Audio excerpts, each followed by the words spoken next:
to the last Capital City Sports before spring break. I'm Meredith Harvey. And I'm Jonathan Hilliard. Coming up on this week's Capital City Sports, the Gamecock Hoops team is ready for tournament time. We'll get you ready for all the action from the SEC tournament in Atlanta. And it wouldn't be Capital City Sports without some input from the boardroom. Alex Riley and company go in-depth on both baseball and basketball. Ray Tanner and the Gamecock baseball team face their first big test this weekend in a two-game series with Clemson. Could Carolina tame the Tigers and become the team to beat this season? Let's go to Doug Kingsmore Stadium for more. Gamecocks taking on the Tigers in Game 1 of this two-game weekend series at Doug Kingsmore Stadium in Clemson. First inning, it's Shane Hurst leading it off right for the Gamecocks. He's got a double down the line. He's going to come into second base, leading it off nice for the Gamecocks right off the bat, and it would not stop for Carolina. That was a great omen. Justin Smoke coming up third in the order, knocking in Hurst from third base. That makes it 1-0 Gamecocks in the top of the first. They would go up 2-0 in this inning. There you see Justin Smoke sliding into second with an RBI double. He had a big game on this day. Harris Honeycutt, the ace for the Gamecocks, taking the mound in this first game against Clemson. And in the first inning, it's Brad Chalk with the liner to left, but Shane Hurst coming on and making the nice play to save the hit for the Gamecocks. Later in the second inning now, Harris Honeycutt striking out Boyd to end the second inning. And here come the Gamecock bats. In the bottom of the third, Phil Disher, opposite field. Ladies and gentlemen, the wind was gusting right in his face at probably 25 miles an hour when he hit that ball, and he hit it nonetheless. That's a 3-run homer and put the Gamecocks up 5-0 in the third inning. Clemson's got to come back, right? Wrong. Harris Honeycutt wheeling and dealing. He strikes out Brad Chalk to end the third inning. He had a no-hitter going into the fifth inning, and in the fifth inning, second baseman Burgess gets the CNI single up the middle to stop the no-hitter. Harris Honeycutt had walked some people, but he had a no-hitter to that point, and now he can get that off his back. In the fifth inning, you see the first hit for Clemson there, but the Gamecocks still had a 5-0 lead, and it would not get any better for Jack Leggett and the boys from Clemson. Now in the ninth inning, it's 12-0 Gamecocks. Justin Smoke taking the throw from Chavis Jones. Gamecocks win this game 12-0. Their biggest win since 2001 over the Tigers when they beat them 21-8. Huge win for the Gamecock program in game one. Really, it was definitely a great way to start off a rivalry like this. Our hitters did a great job out there. Defense did a wonderful job behind me, and it's easier to pitch like that when you have a bunch of runs. But Clemson's always a tough place to play at, so give or take either way. So it was a great day for us. We did everything right. Coming on the road, playing against a team as good as Clemson, you gotta be at your best. And Honeycutt was really sharp, made some big pitches when he needed to. We played great defense, and had a couple of timely home runs. The Phil Disher opposite field shot that put us up 5 really amazed me that he hit that ball into the teeth of the wind and it was able to get out. But we were almost perfect today. We were this is as good as we can play. You see the 12-0 mark there. Harris Honeycutt working it for the Gamecocks in game one. He pitched 7 innings, had 7 strikeouts and 2 hits. James Darnell ripping the ball for the Gamecocks here in Clemson. He was 3 for 4 with 4 RBIs, and then the Gamecocks would go back to Columbia to try to sweep the series. A jam-packed Sarge Frye Field was on hand to see the Gamecocks take on the Clemson Tigers. Mike Cisco getting the nod for the Gamecocks in this game over Jay Brown. Gamecocks took game 1 12-0, but could they defend their home turf and hold off the number 2 Clemson Tigers? Let's start it off at a good place to start. In the top of the first inning, it's Mike Cisco on the hill facing Brad Chalk, and he's got him. Strikeout. Cisco pitched very well in the early stages of this ballgame. In the bottom of the first, the table setter for the Gamecocks, Travis Jones, with a single up the middle. That sets up Lonnie Chisenhall coming up in the 2-hole. Chisenhall with the CNI single on the hit and run moves TJ into scoring position at third base. Chisenhall playing great baseball for the Gamecocks early in the season, and it's Phil Disher. He has been so money all season for the Gamecocks. The single up the middle is going to bring home Chavis Jones, and the Gamecocks take a 1-0 lead early in this ball game, getting an early lead just like they did in the Saturday game. Could they hang on? We'll find out. In the bottom of the first, It's Ryan Henson striking out Andrew Crisp to get the Tigers out of the inning with no further damage. 1-0 Gamecocks at the end of the first. In the top of the fourth, actually, Gamecocks getting it done on the defensive end. That's Travis Jones. Now James Darnell handling the hot shot, throwing him out. But in the top of the fifth, Mike Cisco's got a no-hitter going. Andy D'Alessio's got other plans. There's a single up the middle. The no-no is gone. For the second time of the day, Travis Jones cannot make the play. And now the Tigers got something going. Marquez Smith finds a hole in the Gamecock defense, but Justin Smoke very alertly throws to second base and gets the force out. Later on, Brad Chalk testing out Lonnie's arm. Lonnie's got a gun. Marquez Smith out at the plate. Gamecocks get out of the inning with no further damage, but later on it's Brad Chalk single up the middle in the 7th inning. Next batter, James Darnell. Crisscross will make you jump. They cannot turn the double play though, but what a play by James Darnell in the field, stopping further damage. In the 7th, it's Andy D'Alessio with the single. That's going to move the runner to third, and the Clemson Tigers are threatening late in the ball game. Next batter, it's Marquez Smith. RBI single for Smith. That makes the game 1-1, and the Tigers have come back to tie this ball game. But Win Pelzer comes in to stop the damage for Carolina. Their solidified closer coming in a little early, and he does what he does best. The strikeout, that ends the 7th inning. Homie's fired up. Look at him. Doing a little hop over the line. He's superstitious. Can you blame him, though? But in the 8th inning, it's Addison Johnson. He's going to rip one down the right-hand side. Seeing eye single. Going to get through Travis Jones, and Lonnie Chisenhall makes a crucial error, and it's going to cost the Gamecocks a run. Tigers actually take a 2-1 lead in the top of the 8th.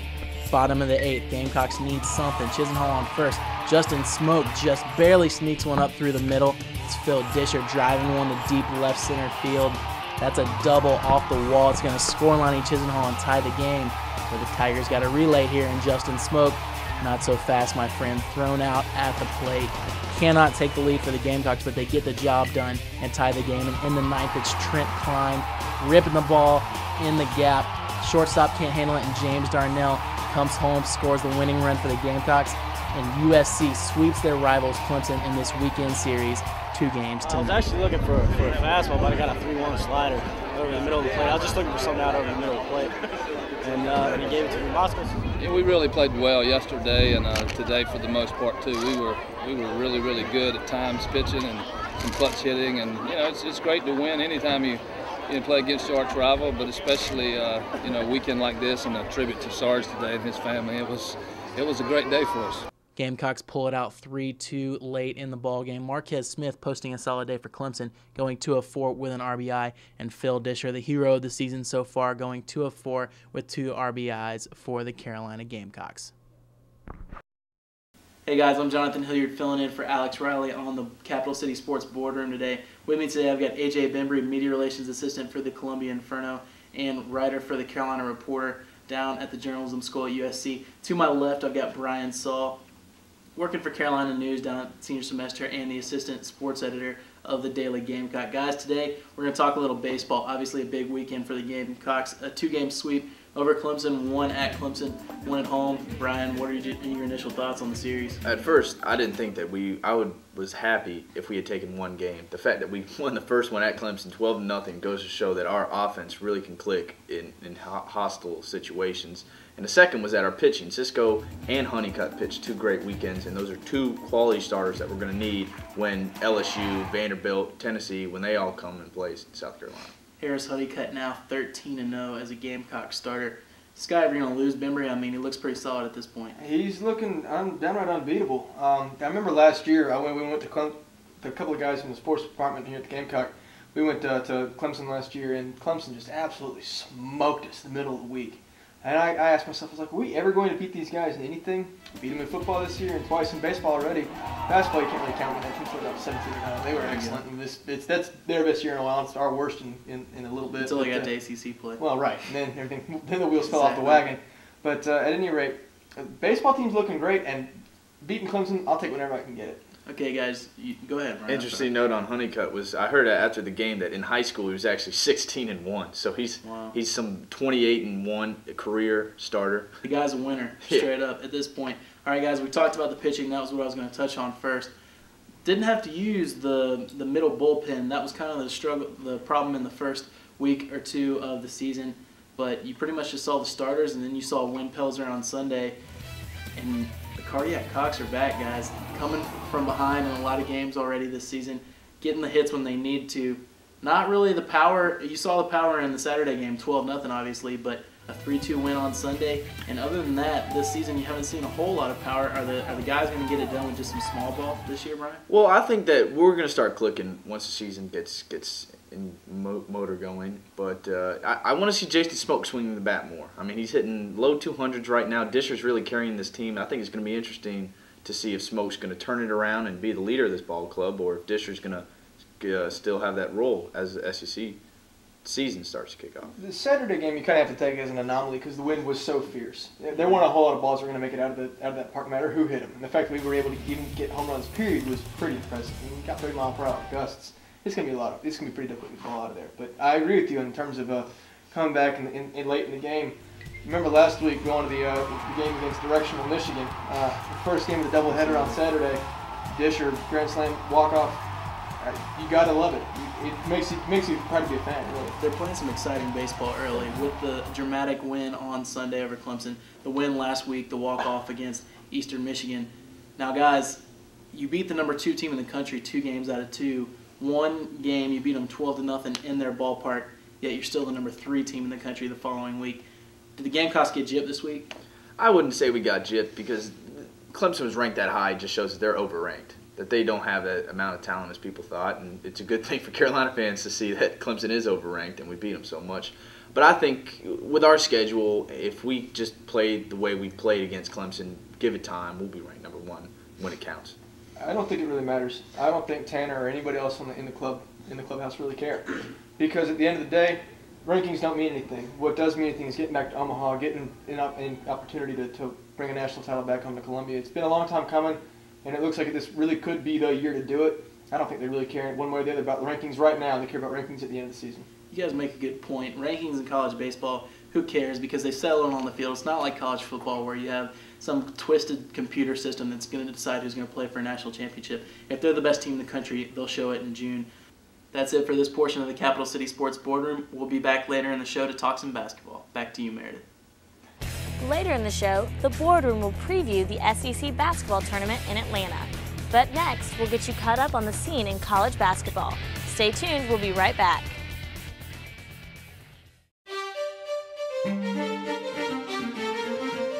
Thanks for joining us for this week's Carolina edition.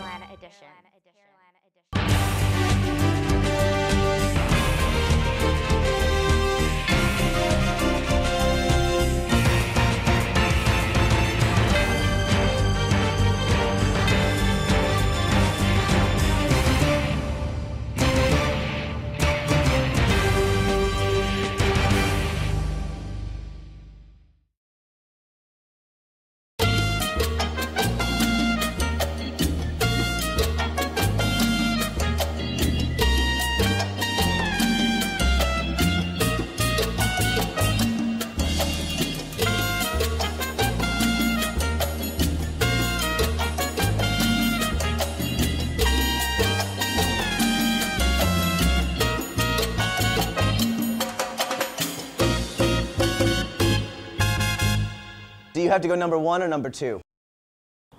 After a tough season, Trey Kelly and the Gamecock basketball team are playing for pride. Last Saturday, they took that pride to Baton Rouge to tussle with the Tigers of LSU.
We've got such a young group, a group that they've never been to a tournament. We got 5 freshmen on our team, none of which have ever played in an SEC tournament. And we've got 3 seniors who have, and they've experienced some success, but there's very little in between. And so it is a little different. And so what I've tried to do is go to make a concentrated effort to talk to them about a game and not the tournament, if you will. Let's win a game. And if we can do that, then now we begin to get the feel for what the tournament is all about. The Florida Gators hosting the Kentucky Wildcats in their regular season finale. Florida Gators trying to become the first team ever to beat the Kentucky Wildcats 6 straight games in a row in the SEC.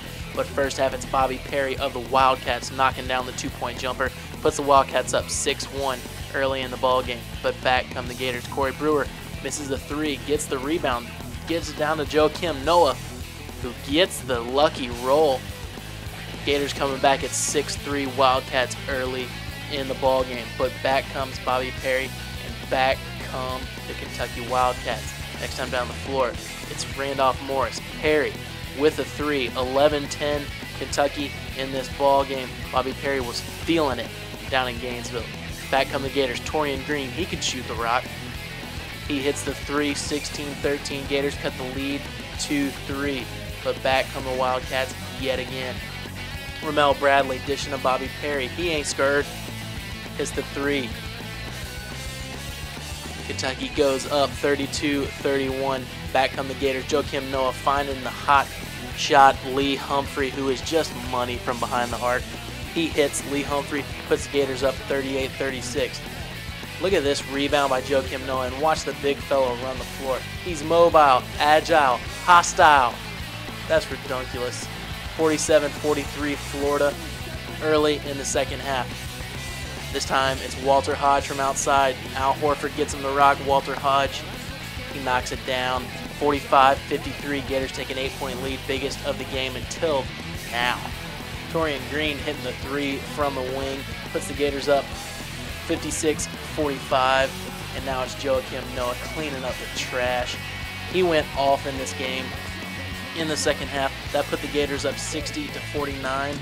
And now watch Joakim Noah go after his own rebound, get right back up there. Thank you very much. 77-63. Joakim Noah would end up with 17 points in here. The fella, when it's your day, big fella. Gators go up 81-66 in this ball game. You see Joakim doing his patented and one dance there, and the Florida Gators would go on to win this game 61-52 in front of a packed O'Connell Center. Noah had 17 points and 10 rebounds. Bobby Perry's 21 points were just not enough to lead the Wildcats over the Gators in this one, and the Gators will go into the SEC tournament on a hot streak. Now let's take a look at the final standings in the SEC. The Gators end up number 1 in the Eastern Division. They've had that locked up for quite some time now. Vandy, Tennessee, Kentucky, Georgia, and South Carolina rounding out the East. In the Wild Wild West, Mississippi State and Mississippi end up tying, but Mississippi State gets the tiebreaker. Arkansas, Auburn, Alabama, and LSU round out that division. Now on to the SEC tournament. On the top half of the bracket, it's going to be Alabama versus Kentucky in the first round, and the South Carolina Gamecocks versus the Arkansas Razorbacks. Mississippi State and Vandy get the byes in the top half of the bracket for finishing 1 and 2 respectively in the division.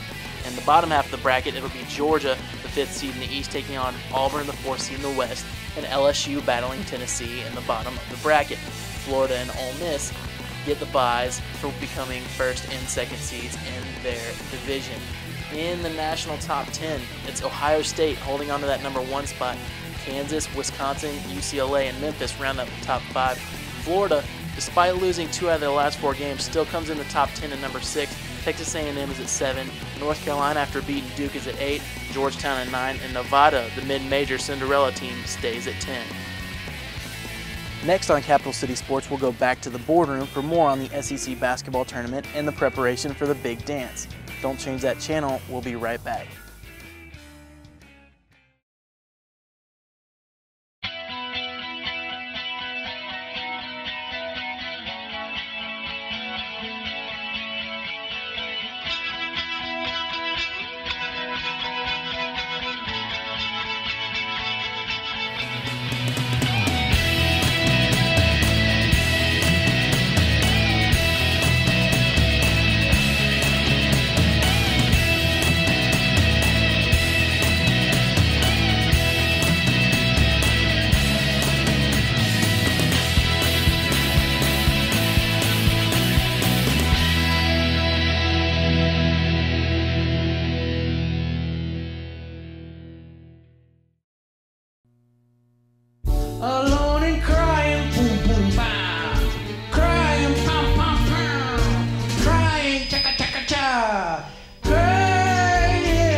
It's easy to tell if you've had way too many. But what if you've had just one too many? Buzz driving is drunk driving.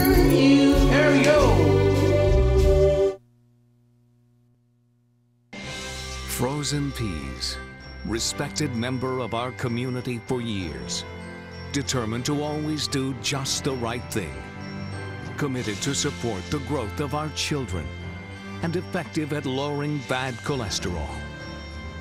Frozen Peas, courage, integrity, fresh ideas. This message paid for by the Friends of Frozen Peas. If you're not voting, then who are you electing?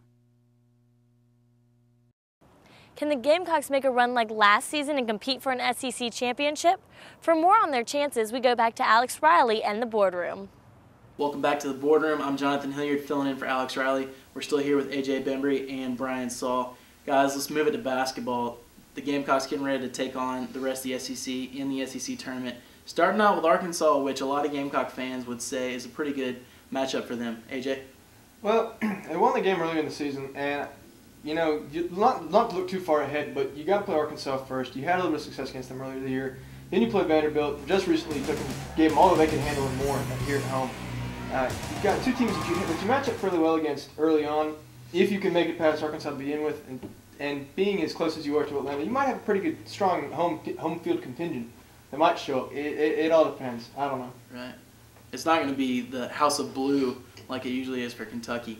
But let's look at that side of the bracket, guys. You got Bama, Kentucky, Mississippi State, and Vandy are the other teams besides Arkansas on that side of the bracket.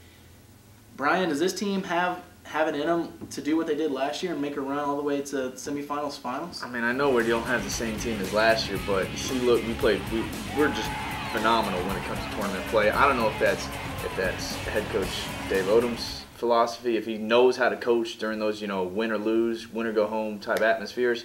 But you got to pick them to at least make some noise in this. I mean, especially going up against Arkansas, who we already beat, going up against Vandy, who we know we can compete against. I'd say I'd pick them to go pretty far in this tournament. Win 2 games, you probably lock yourself up in the NIT. Obviously, you're going to have to win the tournament to get a berth in the NCAA. You got Florida staring at you on the other side of the bracket, a Tennessee team that's playing pretty well, so that might be out of reach for them. But you look at their side of the bracket, they took Bama to within the last 30 seconds of the game at Bama. Kentucky, they blew us out at home, obviously, but they only beat us by 6 up at Kentucky. That was Trey Kelly's 36-point night. You beat Mississippi State at Mississippi State. You beat Arkansas here, and you guys mentioned the Vandy game here. So it's a good opportunity to win some ball games, at least get the younger guys some confidence, and really be a positive going into the next season. It's certainly set up to make a run for sure. Absolutely. I mean, you couldn't ask for a better setup to try to at least push your way into a couple wins to get into postseason play at the NIT at the very least. Okay, guys, that being said, you lose your last 2 ball games, 2 games that you probably could have won. We talked about this earlier in the year. Coach Odom got the contract extension. Winthrop's undefeated, and rumors are Greg Marshall might be wanting to be a Gamecock coach, but if you don't get him this year, you might not get him. Should the Gamecocks cut bait with Coach Odom and go after Greg Marshall? AJ, we'll start with you. Should they or will they? Should they? Yes. Yes, they should. As much as I've enjoyed watching Uncle Dave on the sidelines at times, and you can tell he's a great guy and he genuinely cares about his players, but there comes a time when it's time to realize that you're getting kind of up there. And I don't mean to say that he can't coach or anything like that, but I question if he still has the enthusiasm for the game like he needs. I do question that. Is Dave done, Brian? We finished 4-11 in the SEC. 4-11. Is that our final record? I mean, there's no reason, there's no excuse why he should still be coaching. They're a game under 500 overall now, so I think that with the team that we had going in, especially last year winning the NIT, I think that we had the talent that was required. He's been coaching for a good bit of years here at Colonial Center, and he needs to bring in the top talent. And I know he's bringing it in next season, but I think I'd want Greg Marshall coaching my squad. AJ, you've mentioned it before. He's a project coach at this point. He is. He looks for guys like Ronaldo Bachman, and you know what? I think Dave Odom is a very adequate game coach. Don't think he's a great recruiter. Don't think he's a very good preparation coach. He can manipulate the game while it's in game. We have some close games with some big teams every now and then, but he doesn't get the top guys out of South Carolina. They all go out of state until 2 years when they get homesick. Then they come back crying to Coach Odom. They've got to sit out a year. And how much can you really do with a guy when he's only got 2 years left in your program? So Greg Marshall's on the table for the Gamecocks. Don't think you're going to see that. I think you've got at least 1 more year of Coach Odom, and if he can sneak into the NCAA tournament next year, who knows how much longer it'll be. The only way I see Odom leaving is if he resigns. If he retires, I can see it happening. He will not get fired. All right, guys, we need to give a congratulations to Trey Kelly and Brandon Wallace for both being named to the All-SEC team by the Associated Press writers. Trey Kelly, first-team point guard, not a bad season out of him. Brandon Wallace, honorable mention. Trey Kelly still has an outside shot at being Player of the Year in the SEC in the coaches' voting. But that's it for this edition of the Capital City Sports Boardroom. We'll see you after spring break for more analysis. I'm Jonathan Hilliard for AJ Bembry and Brian Saul. We'll see you guys next time. That's all for this week's Capital City Sports. After spring break, we'll have more on the baseball diamond. And don't forget, spring football is just around the corner. I'm Jonathan Hilliard. And I'm Meredith Harvey. Have a great break.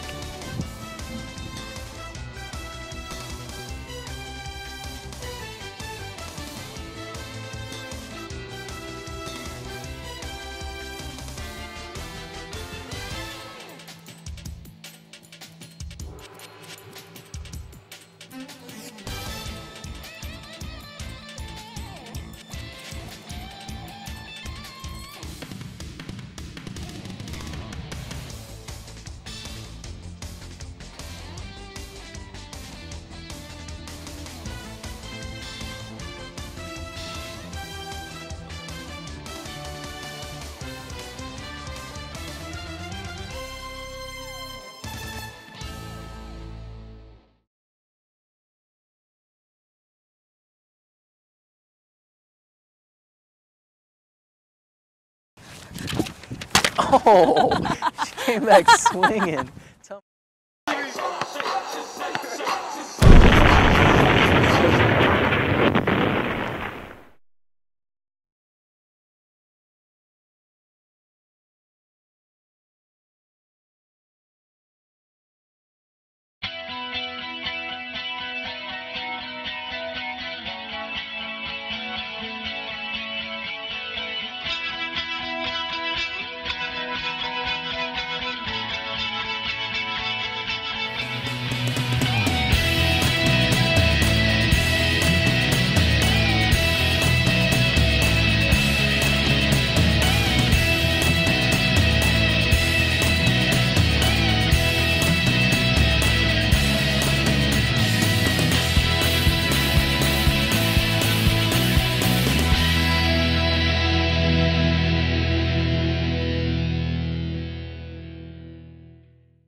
Today, the world we live in is fast-paced and ever-changing. We need a senator who will lead us into the future. We need courage. We need integrity. We need someone who won't walk away from trouble. We need Bag of Leaves. Cast your vote to elect Bag of Leaves in the midterm elections. If you're not voting, then who are you electing?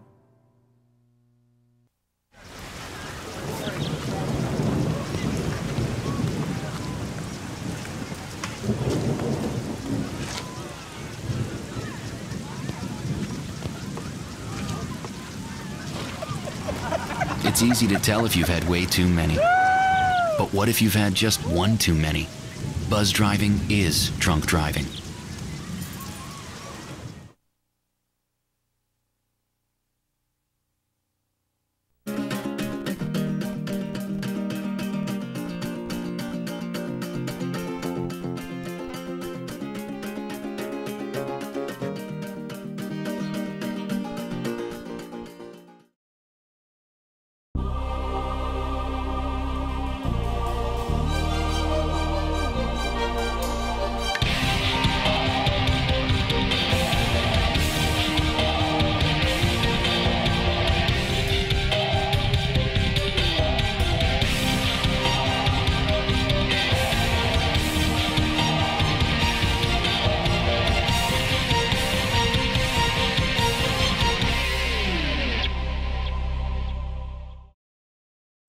Welcome to the 2007 South Carolina Baseball Season Preview Show, brought to you by Capital City Sports.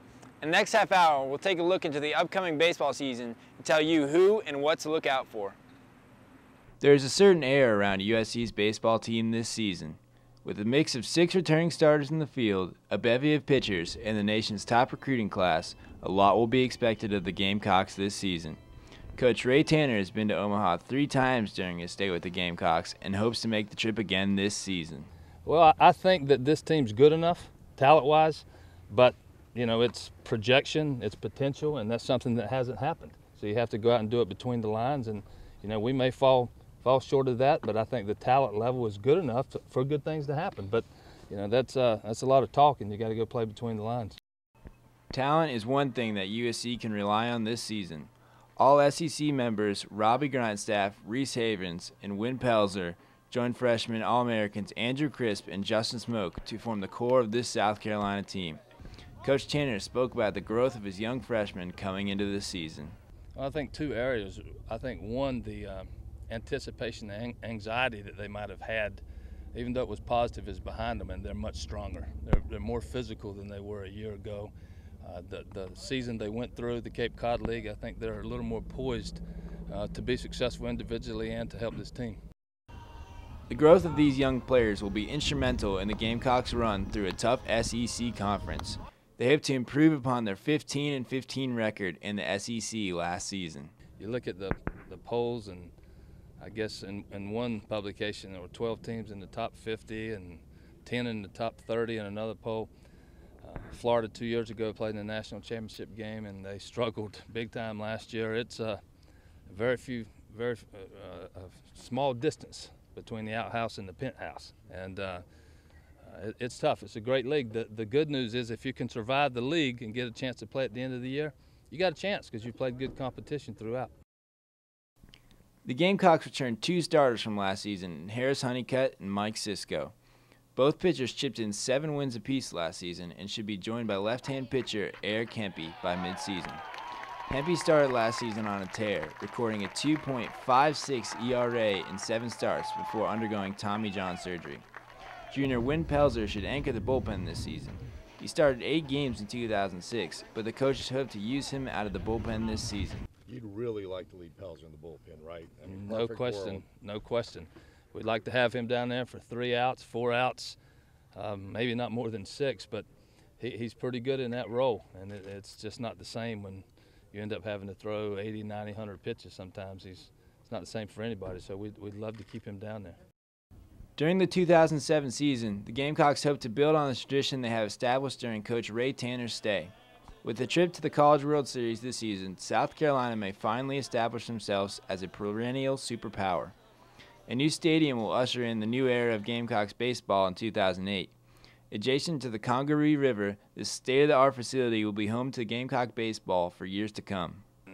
Just a little bit over a year, we'll be playing in one of the finest facilities in the country, and you know, it's great for our fans, for our players, the city of Columbia. So we're ecstatic. You know, you always hear that good things are worth waiting for, and this site took a little time to get there, but it is the best. Dr. Sorensen played a major role in that, and you couldn't pick a better site. We're down by the river. There's going to be so much energy there, so it's a home run, no doubt. Sarge Fry Field has served the Gamecocks well over its lifetime. In the past 7 years alone, the Gamecocks have recorded 263 wins in their home stadium.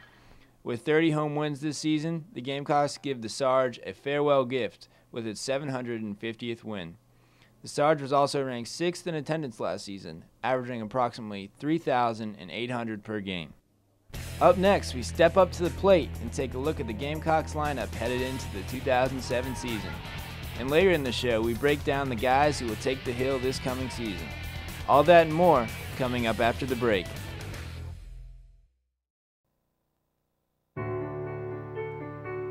What's it like when you hear your calling? Will you remember where you were? Will you ignore it? Or will you listen?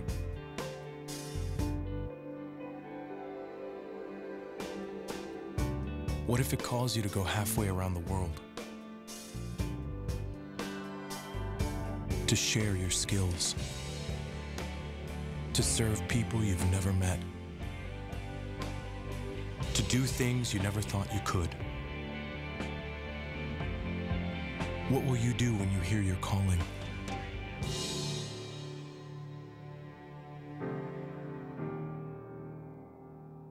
Peace Corps, life is calling. How far will you go? The bear climbed over the mountain, the bear climbed over the mountain, the bear climbed over the mountain, and what do you think he saw? What do you think he saw? What do you think he saw? The bear climbed over the mountain, the bear climbed over the mountain, the bear climbed over the mountain, and what do you think he saw?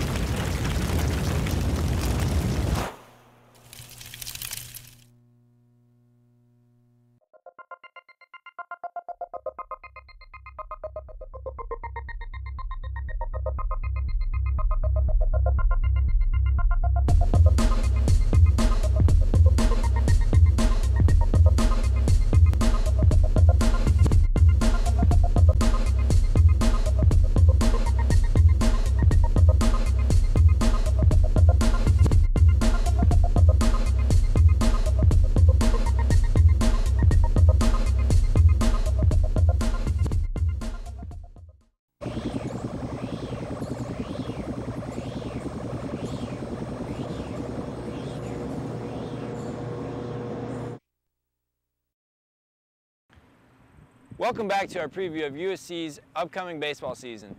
Now we'll look into the lineups and see how they're going to flesh out this year, and also take a look at some of the guys in the field. The Gamecocks returned 6 of 8 starters in the field from last year, so there was not a lot of holes to fill, but this is the look you should see early this season. Trent Klein will get the nod at catcher and likely fill the 2-hole for most of the season. Justin Smoke returns at first base and will be the big bat in the middle of the order. Junior college transfer Travis Jones will fill a hole at second base. Jones won the job in fall drills and has the makings of a great leadoff hitter. Reese Havens returns at shortstop for his sophomore season. Along with his great glove, Havens should provide a great bat in the bottom of the order. At third base, sophomore James Darnell should get the majority of the starts, but may share time with center fielder Andrew Crisp. Out in left field, Robbie Grindstaff should have the job locked up.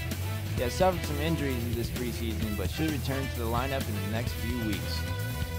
In center, freshman All-American Andrew Crisp will get the nod. Crisp hit .328 last season and should provide another big bat in the meat of the lineup. And finally, filling the hole in the outfield, the highly rated Lonnie Chisenhall has locked up a starting job. He had a great first 2 weekends and will be looked upon for offensive production throughout the season. Well, going into the year, the team has been highly ranked in national publications, as just as high as third or second in the country. And you know, the team has a good outlook, considering we have 6 position starters back, and very highly regarded recruiting class ranked #1 by Collegiate Baseball, #2 by Baseball America. So the outlook is pretty positive for the baseball team for 2007. Freshman All-American, cleanup hitter, preseason All-American. All these things describe Gamecock first baseman Justin Smoke. This power-hitting sophomore out of Goose Creek, South Carolina started every game in his freshman campaign. And a year after setting freshman records in home runs and RBIs, Smoke will be looked upon to carry South Carolina this season.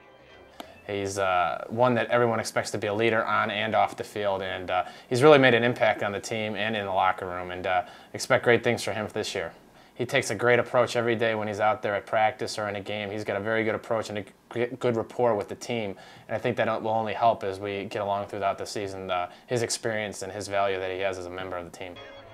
During the summer, Smoke was named MVP and top prospect out of the Cape Cod Summer League. With a successful freshman year and Summer League under his belt, Smoke hopes to make even bigger waves this season. Well, I mean, starting last spring, you know, I mean, I had a tough fall last fall, and I mean, getting adjusted to the college game. And last spring, I mean, I was still struggling early on. About halfway through the year, it kind of clicked for me a little bit. And I mean, ever since then, it's just been the game's kind of slowed down for me.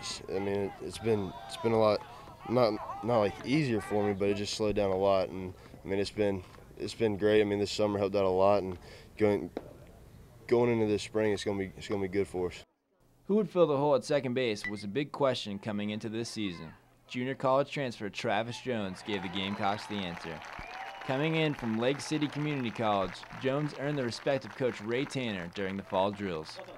Yeah, he's not under my radar. He's at the top of the charts. He's a guy that I have great respect for. I've said this before. Probably the second day of practice, I told the coaches, this guy's going to start for me. I don't know if he's going to be good enough, but he's going to start. He comes to work every day, and he has a great attitude about this game. He loves it. He has passion for it, and he's pretty good. So I'm happy to be able to put him in that leadoff spot. I think he's a great table setter for us. I know he was. This guy gets dirty and he plays hard, and that's a good trait to have, and that'll give you some lineup protection for me. Not only has Jones's hard work gained respect from Coach Tanner, but he's also rubbed off on some of his teammates. Here's what Reese Havens had to say about his new partner in the middle. Travis Jones, great guy to have in the middle. He's a spark plug out there, rubs off in a positive way on the other team, all the guys on the team, and I think that you can't ask for much more out of a guy than what you get out of Travis Jones. Look for Jones at the top of the order this season as he tries to set the table for the big bats that follow.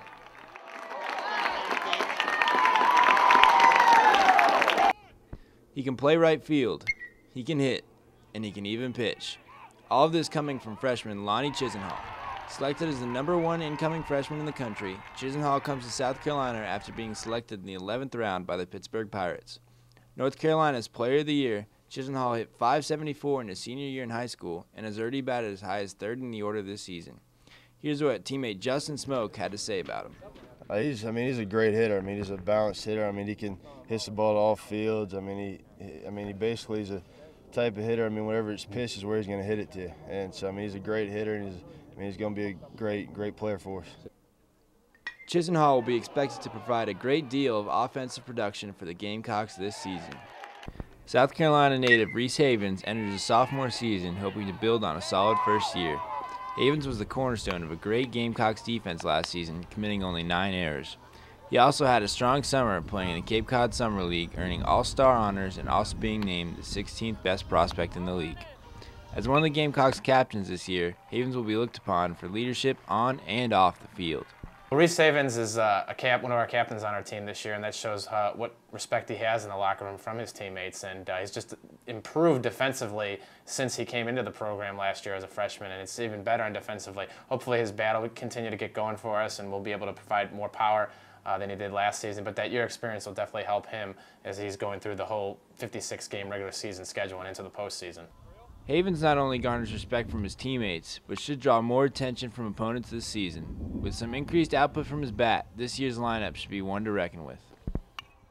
Coming up after the break, we'll let you know who's going to be atop the mound for the Gamecocks this season. Stay tuned. We'll be right back.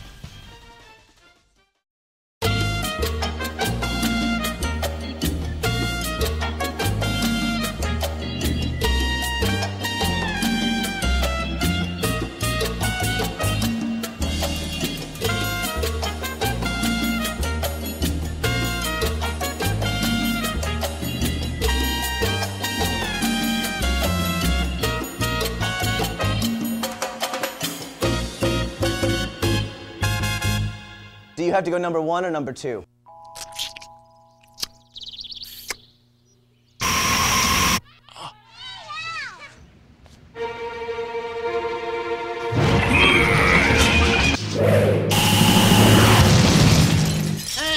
Hey! What is your problem, man? You're welcome. What the heck is wrong with you? What do you mean? Don't give me that! All right, what's going on here, fellas? The missile was about to hit the school. I just acted as fast as I could. That doesn't change the fact that I don't have a car anymore. Who just throws a person's car at a missile? You're serious? Yeah, who's gonna pay for my car? I guess I could. Do you even have a real job? Yes. Do you have insurance? I saw the whole thing. Call me.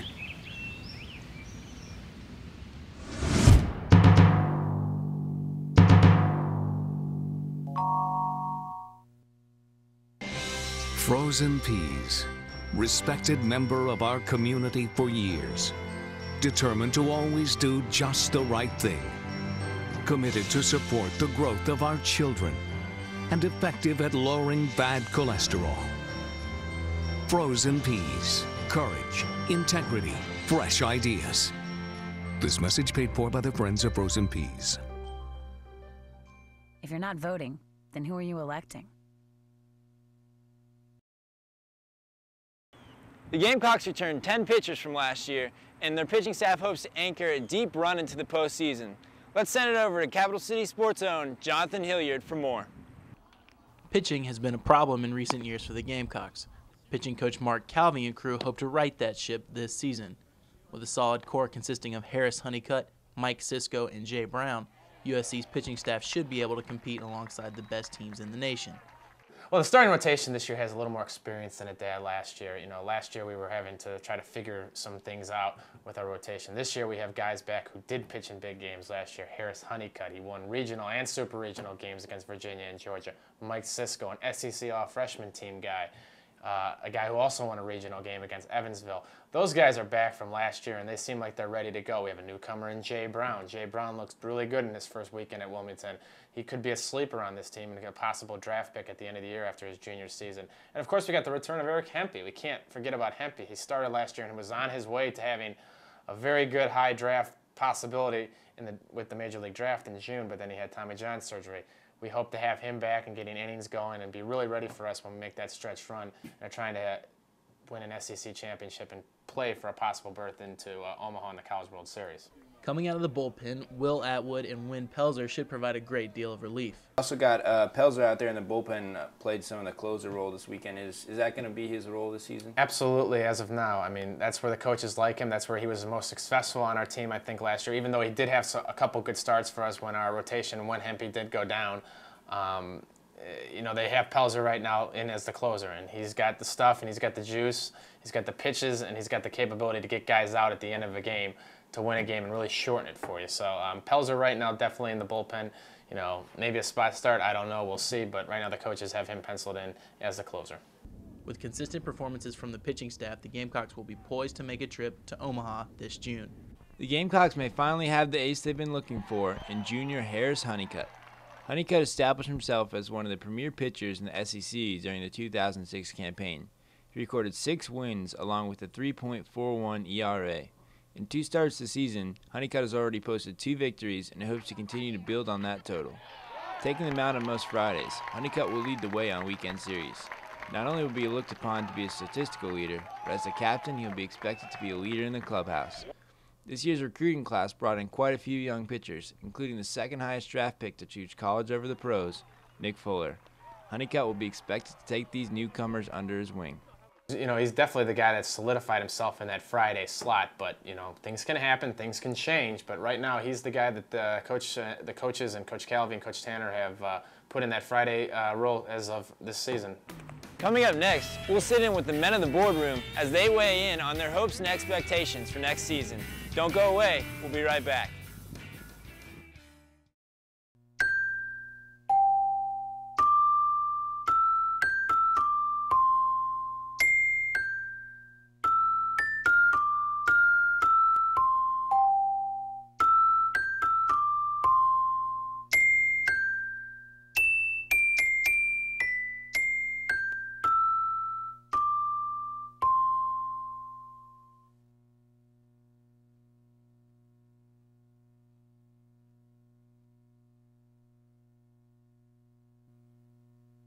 Alone and crying, boom, boom, bam. Crying, pam, pam, pam. Crying, chaka, chaka, cha. Crying is always good.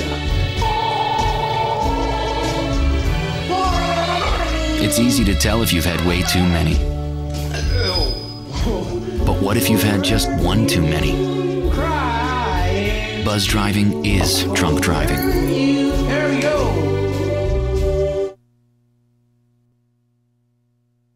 He'll be a senator with integrity. He has my family's future in mind. He cares about young people. He's a hard worker. He's focused. Effective. I believe in Old Relish Packet. We need a condiment with values. He'll represent us well in Washington, and he is so good looking. Old Relish Packet and I were trapped 50 miles behind enemy lines. He saved my life. This message paid for by Citizens for Old Relish Packet. If you're not voting, then who are you electing?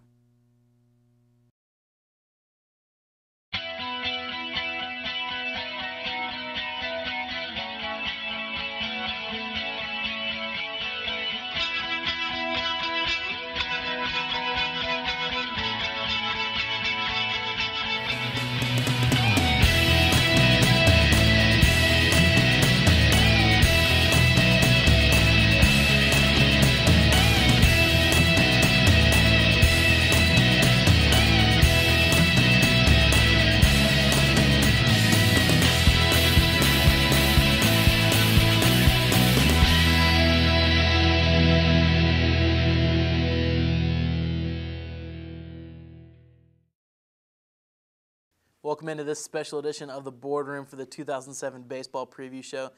To my left, I've got Alex Riley, Daily Gamecocks sports editor, and to my right, I've got Brian Saul, the assistant sports editor of the Daily Gamecock and Carolina News extraordinaire. Guys, obviously we're talking some baseball. It's about that time to get the season cranked up into full swing. Obviously, the better program, one of the better programs, if not the best program at Carolina.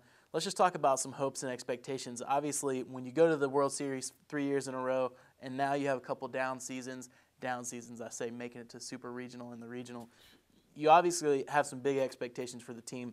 Alex, what's a realistic expectation for this team coming into the 2007 season? Well, I think realistically, you can expect Omaha. I mean, you look at the depth of this team just on the bench, and then you look at the depth in the bullpen. I mean, realistically, the depth provides a shot at Omaha. Now, you look at the polls came out yesterday, and you've got the #1 team in the country in now Vanderbilt, and that means the SEC is running pretty deep this year. So, I mean, it's a realistic expectation. The SEC is not going to be an easy conference to win. Carolina's not going to, steamroll through it. Expect a couple of losses, even expect maybe a series loss or two, but they're still going to win it. They're still going to win the SEC, and I think that when the season's over, they should be playing somewhere out in Omaha. A lot of young talent mixed in with a great recruiting class. Brian, what do you expect out of the Gamecocks? I said, like he said, realistically, it's got to be Omaha. And I say we're in the driver's seat of the championship game because you look at our team, we went all the way to Super Regionals with a bunch of young players. We lost 2 position players from our last game against Georgia, and we inherited the #1 recruiting class in the country. Mm-hmm. And there's only up to go from here, and the next step is Omaha.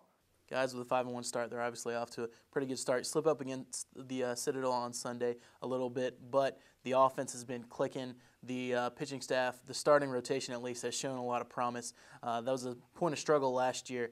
Let's talk about the newcomers here. What newcomer on this team is kind of your surprise of the 2007 that's really going to step up and surprise us, Brian? Well, I don't want to jump on the bandwagon, but I'd have to say that it's got to be Lonnie Chisenhall. He was SEC Freshman of the Week the week before, but I just didn't expect him to be swinging such a warm bat as he has been this season, and he really carried this team, and including this weekend, he had a very nice offensive day. Talk about Lonnie Chisenhall. He's basically setting the bar as far as offensively early in this season. I know in Wilmington he had a game where he had 2 triples and a home run, just kind of carrying this team early in the season until the bats of Smoke and Havens and those guys can heat up. Alex Riley, who's your newcomer to watch this year? I think Jay Brown has been phenomenal. What start I got to see him at when we were up in Wilmington. I mean, the guy just pitched lights out. I mean, this is a guy who came out of high school. I think he was a shortstop. He was an infielder in high school. They sent him to JUCO, and all of a sudden he becomes a pitcher. And he's done a fantastic job, I think. And I mean, got nasty stuff. He can move the ball exceptionally well. I think he's going to be real key to that depth. I mean, you look at the pitching rotation depth, and right now he's that second day guy, and he's doing a fantastic job holding down that spot. Great curveball on Jay Brown. Let's just talk. Let me throw out one more name as far as newcomers go. Travis Jones, going to be the table setter for this year's team, playing second base, filling in that spot where we lose a returning starter. Is Travis Jones the leadoff guy that we've kind of been missing the last couple of years that can hit for that average, but also knock some guys in from the end of the order, Brian? He's been getting on base pretty good, and we're expecting more defensively stuff out of him than offensively. And as that leadoff hitter, as long as you continue to get on base, I mean, we got the batting order to bring him home if he gets on. All right, guys, real quick, in a sentence or two, who's your preseason MVP for this team? I know who Justin Smoke is probably the favorite. Is he you guys' preseason MVP, Riley?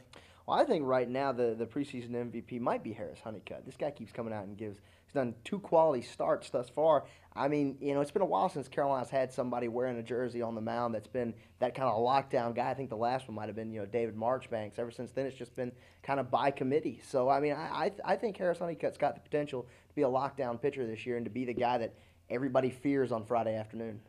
Good pick.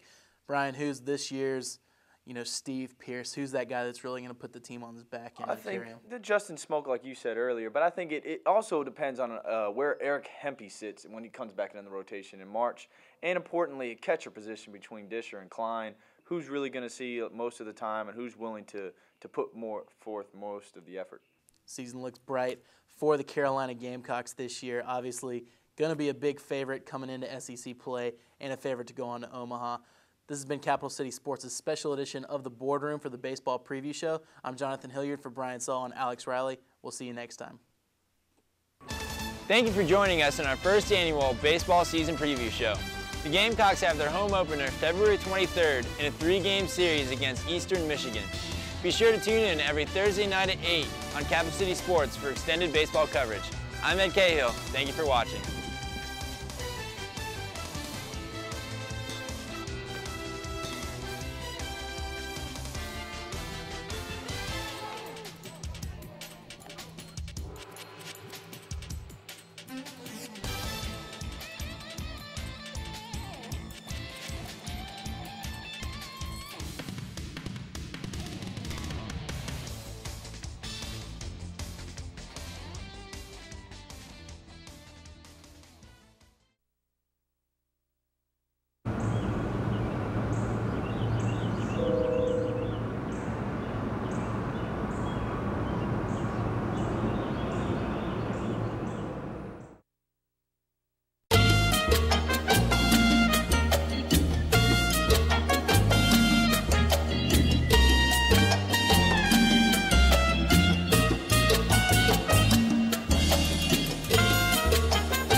Do you have to go number 1 or number 2?